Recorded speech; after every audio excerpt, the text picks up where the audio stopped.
Being a landlord is running a business, right? And one of the biggest mistakes any business owner can make is overpaying on their taxes. So today, we're going to make sure that's not you. We're about to uncover the 7 most common and most commonly missed tax deductions for rental properties. Let's dive in. I want you to think about it this way. Every single deduction you miss is like paying a bill you don't even owe. It's just money walking right out the door. So the real question is, are you paying this invisible missed deduction bill without even knowing it? And look, this isn't just some generic list I pulled from a textbook. We're drawing from the real world, in the trenches experience of a top CPA firm. They've spent a decade working with thousands of landlords, and these are the exact deductions they see people miss, time and time again. Okay, so let's start at the very beginning, with the costs you rack up before a tenant even moves their first box in. We're talking about the expenses tied to financing your property and actually getting it occupied. These are foundational costs, but you'd be surprised how easy they are to forget. First up, and this is a big one, refinancing costs. Have you refinanced your rental's mortgage recently? Maybe to get a better interest rate or to pull out some cash? Well, if you did, there are deductible expenses baked right into that process that a ton of people just completely forget about. Here's the key. You need to pull out those closing statements from your last refinance. You're hunting for financing costs. Sometimes they're called amortization costs, which is just a fancy way of saying the costs of setting up the loan are spread out. But whatever they're called, they are absolutely deductible, and honestly, it's one of the most frequently missed opportunities we see.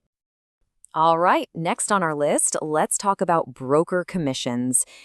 Finding a great tenant can be a full-time job in itself, and if you paid someone to help you do it, guess what? That fee is a business expense. It's kind of wild how common this expense is, and yet how often it's completely forgotten at tax time. You usually pay a broker about 1 month's rent to find and place a quality tenant. That's a pretty big chunk of change, and it is a fully deductible business expense. Please do not leave that money on the table. Okay, moving on to our next category, association costs. Now, if your rental is a condo or it's part of a homeowners association, you're dealing with a whole different set of fees, which, good news, means a whole different set of deductions. Let's talk about number 3, special assessments. Now, these are not your normal monthly HOA dues. These are, well, they're special, and they can often be quite large. So a special assessment is a fee the association hits you with for a major repair. We're talking big stuff here, like a brand new roof for the whole building or fixing the elevator. These can be hefty one-time charges, or maybe they're spread out over a couple of years.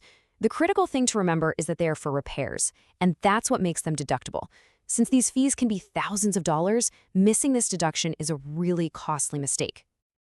And that brings us perfectly to the cousin of special assessments, your regular, old, predictable association fees. This is number 4 on our list. Now, this one's a little more straightforward, but it's just as important. All those regular monthly fees you pay for landscaping, snow removal, general upkeep, yep, they are 100% deductible. It might seem obvious, but you really got to make sure you're tracking these every single month so nothing falls through the cracks. Okay, everybody, let's just pause here for a second because we are about to talk about what could very well be the single biggest deduction you have as a landlord. And shockingly, it's one of the most frequently missed. We are talking about depreciation.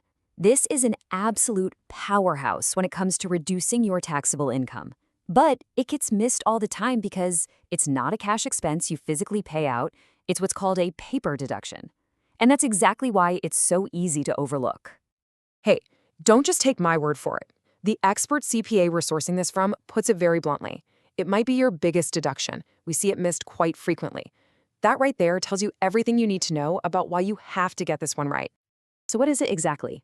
Well, depreciation lets you deduct the cost of the building itself, not the land, just the building, and any major improvements over what the IRS calls its useful life. For a residential rental, that's 27.5 years. So to put that in perspective, if the building portion of your property is worth, say, $275,000, you could potentially deduct $10,000 every single year. It is a massive, ongoing tax benefit. Okay, so let's shift gears from that huge, big picture deduction down to the day-to-day stuff, the everyday operating costs. These are those smaller, regular expenses that keep the property running, but a few of them are surprisingly easy to let slip by. Coming in at number 6 is insurance. Now, this one feels like a total no-brainer, right? I mean, every landlord has insurance, but you would be amazed how often it gets missed on a tax return. And the reason usually comes down to how it's paid. Here's the trap.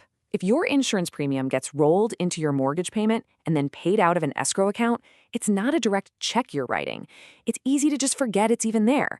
But your mortgage statement, or your Form 1098, will show the amount that was paid, and it is a critical deduction you don't want to miss. And finally, number 7 on our list of commonly missed deductions is utilities. Oh yeah, this one trips people up all the time. It's a really common assumption, right? My tenant pays the utilities. And yeah, they probably do pay for electricity and gas. But do they pay for everything? In a lot of places, the landlord is still on the hook for the water bill or the trash bill. The rule here couldn't be simpler. If you're the one paying the bill, you're the one who gets to deduct it. So do yourself a favor and go back and double-check who's really paying for what. So now that we've covered the 7 most commonly missed deductions, let's do a quick little lightning round on the big 3 you should always be claiming. Think of this as your essential tax foundation. You've got your mortgage interest and your property taxes. You can usually find both of those right on your Form 1098. And of course, repairs. These are your bread and butter, your foundational deductions. The 7 we just talked about today, well, that's what you build on top of that foundation, to go from just filing your taxes to truly optimizing them. So there you have it, 7 deductions that could literally put hundreds or maybe even thousands of dollars back where they belong, in your pocket. Knowing about them is the first step. The next step is actually taking action. So I'll leave you with this question. After looking at your own books, how much money have you been leaving on the table, and what are you going to do to claim it back? Thanks for tuning in.